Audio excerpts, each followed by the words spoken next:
વાવમાં વિકાસના મુદ્દે રાજકીય નેતાઓનું ભેદી મૌન કેમ? વિધાનસભાના વાવ શંકરભાઈ ચૌધરીના અથાગ પ્રયત્ન થકી થરાદને વાવ થરાદ જિલ્લાનો દરજ્જો મળતા વાવ થરાદની જનતામાં ખુશી જોવા મળી રહી છે। જોકે વાવ તાલુકાની જનતાને ખુશીની સાથે એક વાતનું દુઃખ પણ છે, કારણ કે જ્યારે વાવ તાલુકાનું 121 ગામોમાંથી સુઈગામ તાલુકાનું વિભાજન કરાયું ત્યારે વાવનો વિસ્તાર 50% થઈ ગયો।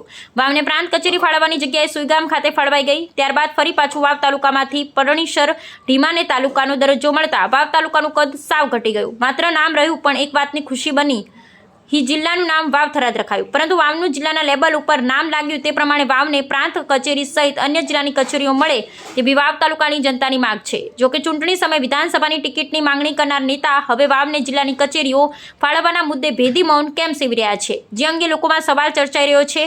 જોકે કોંગ્રેસનો ગઢ ગણાતી વાવ વિધાનસભાના બેઠક પર વાવની જનતાએ ભાજપને જીત અપાવી સ્વરૂપજી ઠાકોરને વિજય બનાવ્યા, તેઓ પણ આ મુદ્દે કોઈ અવાજ નથી ઉઠાવી શકતા, જેમ લોકોની ચર્ચાનો વિષય બન્યો છે।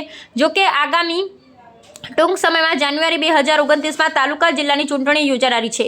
તે સમયે કેસરીઓ લહેરાવવા માટે નેતાજીઓને મતદારોની વચ્ચે જવું પડશે। તે પૂર્વે વાવ તાલુકાની જનતાને જિલ્લાનો થોડો ઘણો લાભ મળે તે જનતા અને ભારતીય જનતા પાર્ટીની હિતમાં છે, જેમાં જિલ્લાની ખુશીના મુદ્દે વાવ તાલુકામાં નેતાઓ હટાકડા ફોડી જન મનાવી રહ્યા છે, પરંતુ મતદારો અને લોકોના હિત મુદ્દે ચૂપ બની ભેદી મૌન કેમ સેવી રહ્યા છે, જેમાં સ્થાનિક નેતાઓ તાલુકાનો વિકાસ થાય તે બાબતે રસ નથી, પોતાનો વિકાસ થાય તે મુદ્દે રસ છે। હાલમાં વાવ તાલુકામાંથી 3 તાલુકાનું વિભાજન થતાં વાવ તાલુકાનું અસ્તિત્વ ખતરામાં મુકાઈ ગયું છે, ત્યારે હવે તાલુકાના વિકાસ મુદ્દે વાવને થોડી જિલ્લાની કચેરીઓ મળે એ જ જનતાના હિતમાં છે, નહીતર પછી ઘોડો છૂટ્યા પછી તબેલે તાળા મારવાનો કોઈ અર્થ નહીં રહે। હાલમાં વાવ તાલુકાની જનતા જો અને તોના સમીકરણો વચ્ચે ગોથાઈ ખાઈ રહી છે।